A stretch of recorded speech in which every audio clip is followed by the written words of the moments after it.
Hello, everyone. I'm Harvey Brownstone, and today I am so pleased to welcome a vocalist and entertainer who took the world by storm in 2018 on season 16 of American Idol. Adafox, what a thrill to have you on our program. Thank you for being here. Oh, well, thank you so much for having me. It's honestly such an honor for you to say such wonderful things about me. I really appreciate it, and it never gets old. I appreciate it every time. And you deserve it. For those people who don't know your incredible story, you auditioned for American Idol season 12 when you were only 19 years old, not in drag, and using your real name, Adam Sanders. You made it to the top 50, and then you got eliminated. But I heard that you actually auditioned for American Idol 13 times. That is correct. I have auditioned a total of 13 times. I started auditioning in season 10. I think I was 16 at the time of my first audition. Maybe had just turned 17, somewhere around there. I had just hit the age limit, and season 10 was the very first time I auditioned. Since then, I had auditioned multiple times for just about every season, whether it was traveling from one city to another city to audition and submitting online auditions or whatever it may be. It was a grand total of 13 total auditions before I finally got the yes that seemed to matter. You are an amazingly persistent person, and that's such a message for people. Now, a few years later, at 24 years old, you reinvented yourself as the fabulous drag queen Adafox. You returned to American Idol. You made history as the first ever drag queen contestant, making it all the way to the top 8, which is amazing. And everyone is so, so proud of you, Ada. I hope you know that. Oh, well, thank you. You know, I just wanted to make something of myself, and the American Idol platform itself has been so important to me for forever that I was going to get there one way or another. I was going to make that top 10 and make that little part of my dream come true so that I could really just take off. And it means a lot to me. So the fact that I've done something that means so much in my own heart, had an impact on others, that they can look at me and say that they're proud of me, means so much. Well, I don't even know if you realize how proud people are, but you know, the question I have, obviously your voice was still the same voice. So how do you account for the success that you had as Adafox when they wouldn't accept you for who you were the first time? Oh gosh. And you know, the only thing that I can say is that the industry itself is something that all of us that have done this for years and years learn to either work with, work around, or we just give up on it. That's just been the truth of it. My thing was, I'm not going to give up. At this point, I've been singing professionally for 14 years, and I wasn't ready to give up. I have never been more driven than when I was auditioning this time around as Ada. And I said, I'm going to make something of myself, no matter what I have to look like, no matter what I have to do. Because my thing is, I want to sing. Well, and I had to figure out a way to play around the industry that wouldn't take me, you know? You know, I don't know if you agree with me. My theory is that when you showed up and sang in drag, you actually looked more like you sounded. The diva look fit the diva voice. Yeah, and that's exactly a big part of something that I had been dealing with for all of my life. Because I was singing well before I started doing drag. I was singing professionally, but I was always told, you're singing all these big diva songs and you sound like a diva, but you don't look like a diva. It doesn't make sense. So like you pointed out, that was a really big problem that I, for a long time, was really self-conscious about, because I said, this is just my voice. And I'm just singing things that I love to sing, you know? When it came to developing Ada, I was only able to do that when I had come to the point of learning to deal with and not be afraid of the insecurities that I had beforehand, you know, as just me on the day-to-day, you know what I mean? So becoming Ada was my way of saying, okay, now I'm comfortable with who I am. I know what I sound like. I know what I look like, whatever it may be. And I said, now it's time for me to make the right moves so that I can actually move forward in the industry. So that's where Ada came into play. And she was my Trojan horse to force my way into the industry one way or another. Well, I have to say your costumes, your song choices, your stage presence, that powerful, soulful, rich voice absolutely blew everybody away. Did you have any idea at the time the impact you were making on the television audience? I mean, people tuned in every week just to see you. Yeah, and more than anything, my thought process wasn't in saying I'm going to make this crazy impact and I'm going to change the world and I'm going to do this and do that. My thought process has always been, I'm going to do what I love, and if people love what I do, then that just makes it even more worth it. But the most important thing to me is that I can fulfill my own passion and my own destiny and make my life happy in every aspect of the word. I just want to do what I love for the people that love what I do. If that means millions and millions of people are tuning in to watch me, thousands of people showing up to concerts, whatever may be, so be it. The number one thing is I want to do what I love. And that's all it was for me. And it shows. And, everyone was talking about this amazing, glamorous drag queen with the voice of an R&B belter. And thankfully, most of your American Idol performances can be seen on YouTube. I strongly recommend to everyone, do not miss the highly emotional song, And I'm Telling You I'm Not Going, which made the judges decide to keep you on the show right then and there without waiting till the end of the show. How did that feel? Oh, that was a really rough moment. It's like specifically when I stepped out there to sing. There were a lot of things that were going through my mind, just running.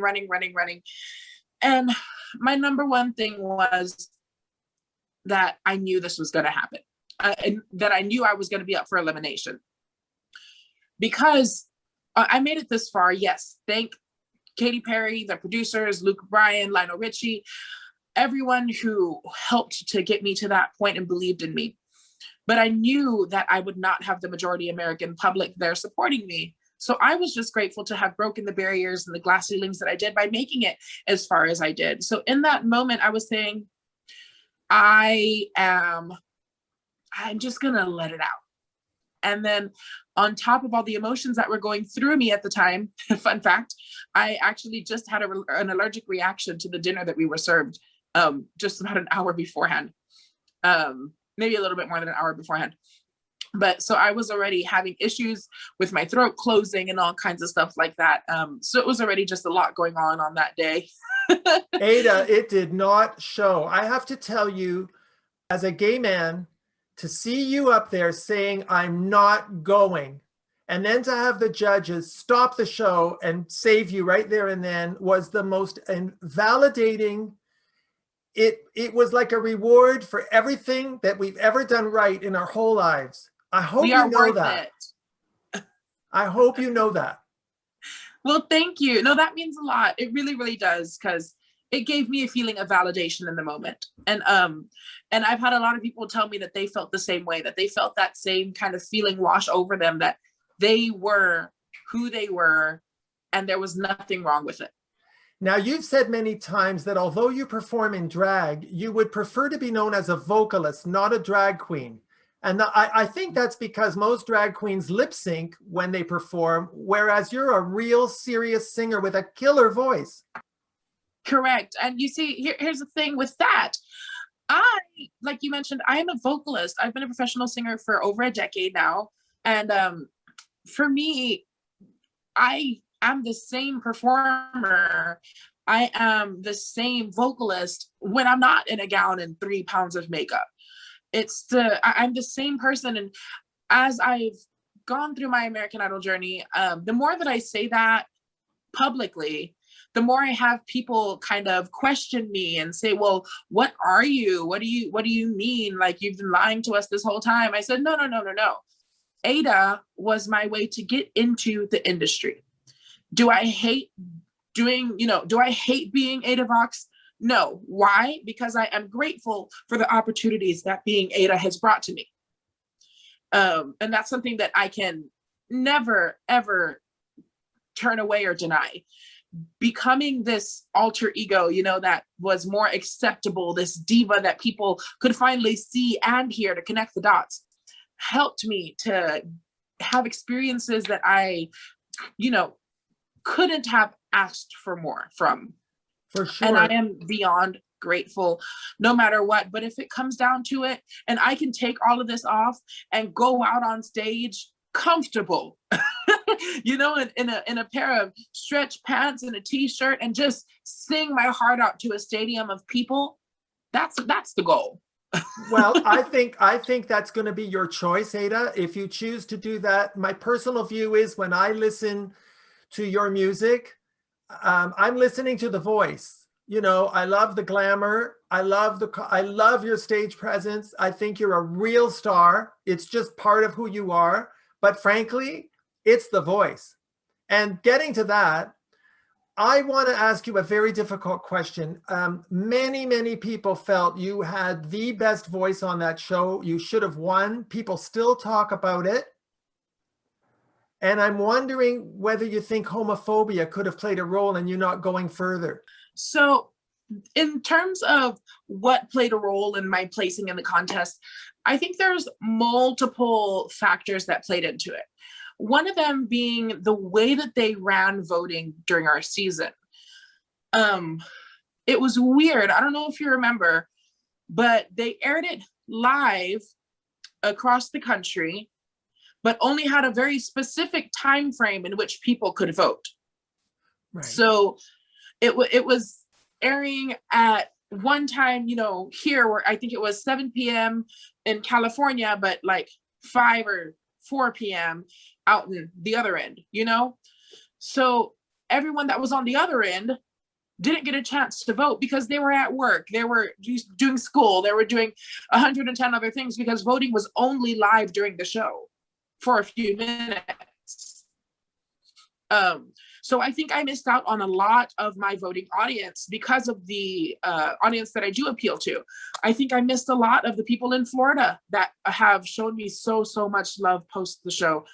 People in New York that have shown me so much love since the show. Places with huge populations that I think could have made a big difference in my placement had voting not been different.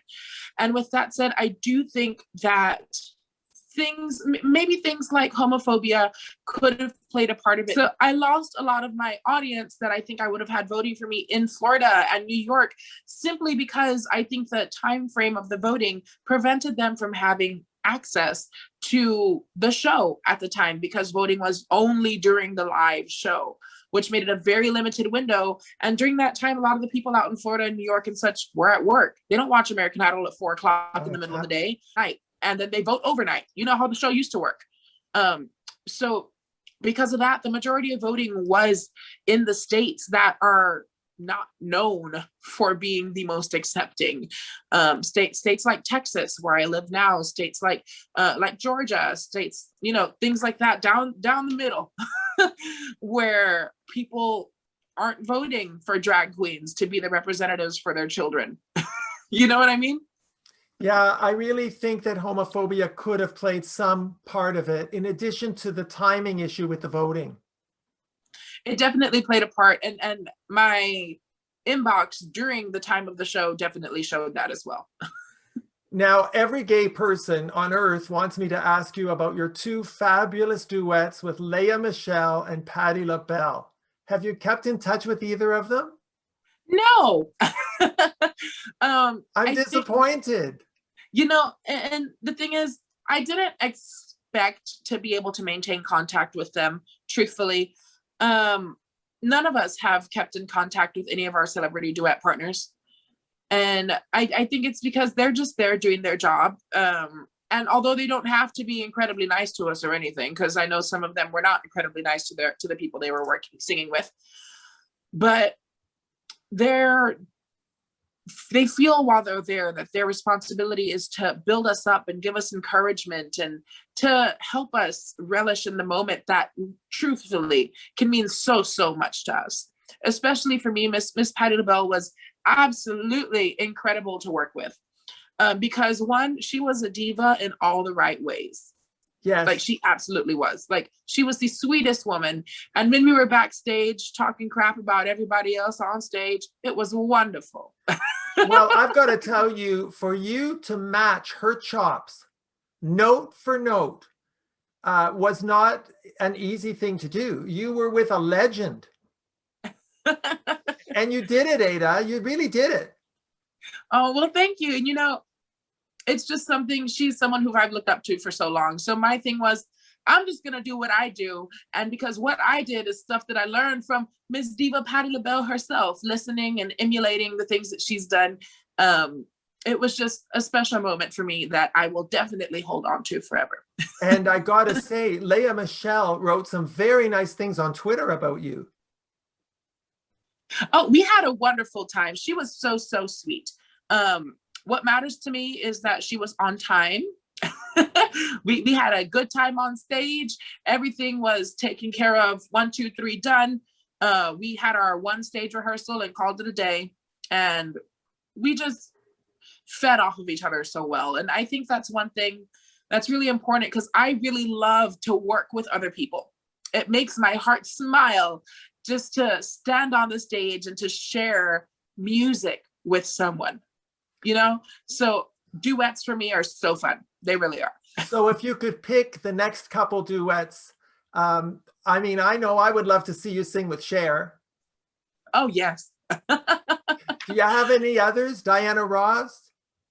No, you know, I'd have to, one of my all-time favorite idols who I really, really wanted to sing with was the wonderful Miss Etta James. Unfortunately, she is no longer with us. But I really, really would like to sing with Yolanda Adams, who was actually also there that night of the American Idol finale. She sang a duet with another contestant. Yes. I would love to sing with Yolanda Adams. Cher would be absolutely amazing, because I think she'd be another one that was just fun to work with, where it just feels good, you know? Well, I think that you have an energy. It's not just your voice, Ada. You have an energy that's very contagious. And when you're matched with an artist who has that kind of iconic, legendary persona, it's really magic. Well, thank you. Now, everybody wants to know, did any of the Idol judges help you with your career after the show was over? People always No, not wondered. a single one. So is it really true what they say, that when the show's over, the finale is done, these judges are out of your life? For me, at least, that sure was the case. So right after the show ended for me, the judges were out of my life. Would I have loved to stay in contact and to have made something happen? Absolutely.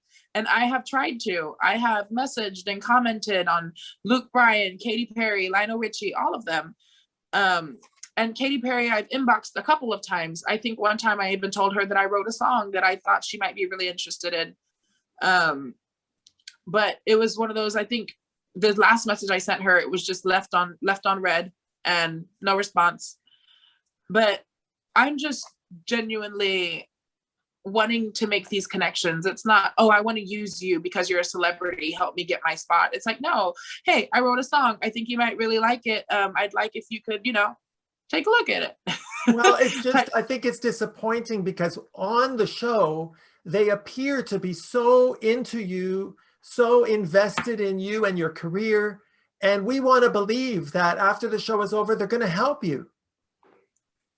The truth of the matter is that they're all super busy international superstars. I can't fault any of them for, say, not having the time for us afterwards, because they have their own careers. After, when they're not doing Idol, they're touring, they're making music, you know, they're doing other things on levels that we are all dreaming of achieving. So I can't fault them for that, but I'm always open to working with any and all of them, because I know that I've got what it takes to really do something. And that little bit of push and connection can really, really help, especially for someone that you believe in. I've used whatever little connections I have to help get people onto American Idol every single season since about season 13, after I was on the first time. I have helped to cast multiple people every season. And I just use my little bit of power and connection to make people's lives a little better. So I hope one day maybe somebody will help me to do the same. Oh, well, I really hope so. I think you've got a brilliant future. I want to ask you, a lot of people don't know this, that you had brain surgery when you were 8 years old. And I've read that you've said that it was during your recovery that you discovered the healing powers of singing. Is that when you really learned that you had a great voice? Okay, so this is one of my favorite stories. Yeah, it's not necessarily when I discovered that I could sing, because I still, although I was singing on stages professionally starting when I was about 12 or 13, at that point when I was 8, I was just singing because it felt good. It brought me joy. And that was something that was the main aspect of what singing was for, because that's what I understood it as. I grew up singing in church, and that was just something that we did to make people happy. People liked it when we sang church songs in church, and they would smile and enjoy it. And then I was kicked out of the church choir, but that's another story. But what? So, yeah, but on the topic of singing in the hospital, so my mother actually lost her job because she was staying with me in the hospital during my recovery process from my brain surgery. It was really unfortunate. And obviously, to add on to everything else, that added even more stress and just pain to the general situation. But she never made me feel like I was in pain or suffering, regardless of the fact that I was in there just having had my head cut open, because she would sing to me. And it was in the moment she would sing to me, I felt release. I felt relief. I felt happiness, in a moment where I think I was in the, oh gosh, how old was I? I may have been in the fourth grade, I think. And I had left all my friends behind at school because I had to go get cut open, and I was gone for school for a long time, and I couldn't play outside. I couldn't do anything. And my mom lost her job, and I was stuck in a hospital. But the one thing that I knew would make me feel better was my mother singing to me. So that's when I discovered the healing power of not just singing, but singing for the right reasons. Because it's one thing to just make music with your mouth. It's another thing to make meaning, and another thing to make healing with your music and with something that is genuinely a part of you, which is your voice. And from that point on, my goal was to do what I love and to make people feel something with it. I think the emotional connection that we feel when you sing, you've just explained where that comes from. Now, you've recorded 2 fabulous singles, Because of You and Tea Time. Please tell us that there's more coming. Maybe an album one day? Yeah, and the unfortunate part of it is that Miss Pandemic canceled the first full-length album that I was going to be doing. I was going to be releasing multiple singles as well as an album this past summer. But we know things didn't happen the way they panned out because the world went crazy, but such is life. I have at least 2 albums worth of songs written. 2 albums worth of ready songs that I would say are good to go. I just need to be able to afford production and be able to afford studio time, because making good music is not cheap. No. And that's the truth of it.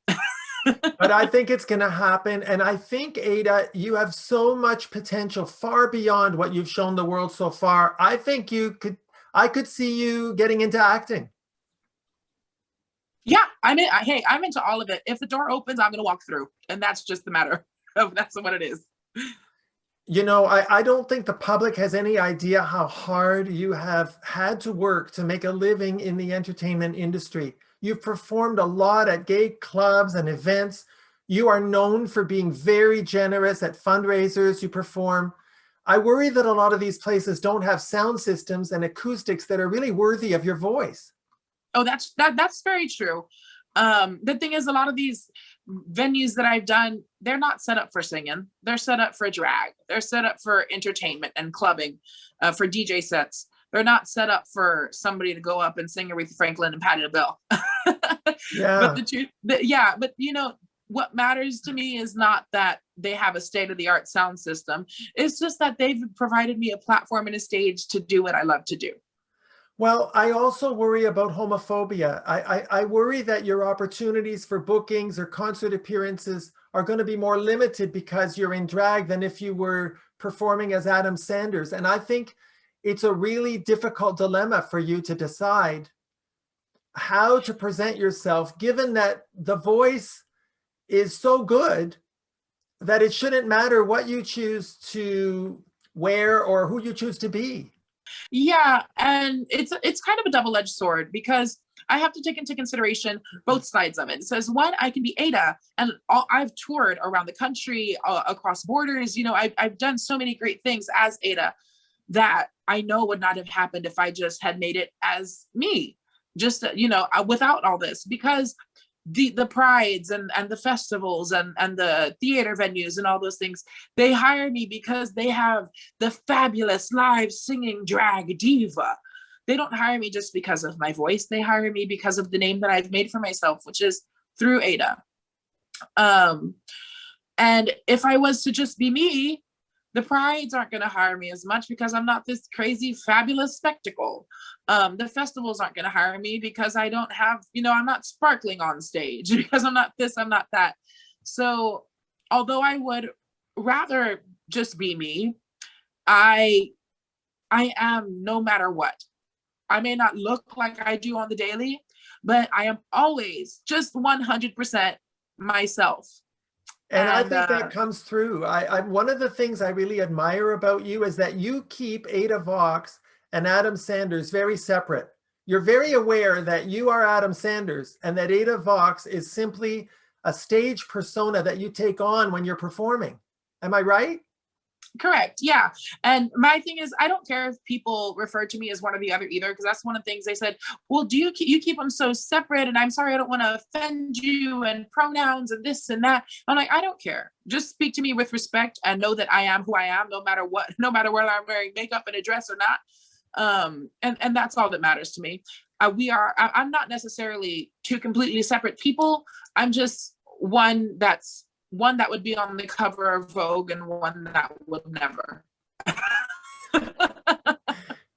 But do you have a real understanding, I mean, deep down inside you, of just how much of a role model you are for so many young people, straight, gay, trans?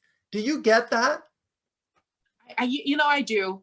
Because I think I mentioned a little earlier that it's never my intention to be this role model or to be this icon to people.